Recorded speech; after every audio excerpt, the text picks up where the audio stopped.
À partir d'ici, je suis entré dans le plus grand musée à ciel ouvert de l'époque néolithique. Il faut venir jusqu'ici pour le croire. Il faut voir la cité de Séphar, la plus grande cité troglodyte au monde. Une ville de pierre, avec ses façades immenses, ses avenues perpendiculaires, ses places, ses rues. Séphar est inscrit au patrimoine mondial de l'humanité depuis 1982. Mais ce n'est pas pour cette extraordinaire création du vent, c'est pour ce qui est caché ici.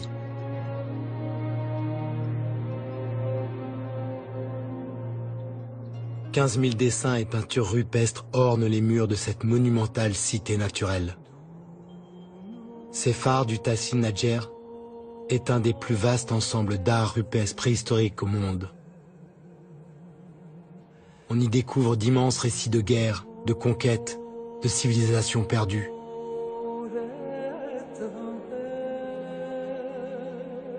On découvre aussi combien ce désert n'a pas toujours été aride. C'était une savane, un monde peuplé de girafes, de buffles ou de rhinocéros.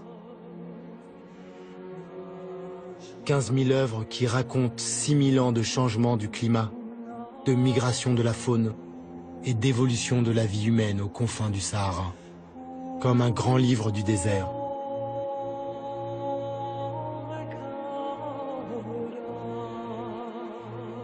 Et comme souvent, un livre qui contient des mystères, à commencer par celui de ces êtres étranges qui apparaissent dans certains dessins et dont les formes n'indiquent ni un animal, ni vraiment un humain.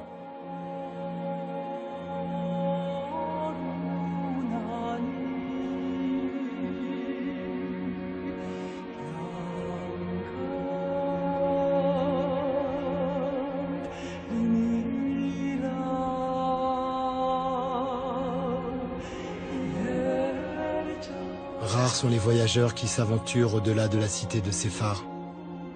Personne ou presque n'arrive jusqu'ici. Aux confins de l'Algérie, j'ai vu le Tadrart rouge. J'ai contemplé l'infinie beauté du monde, pour m'en souvenir à jamais. Puis je me suis agenouillé et j'ai fermé les yeux.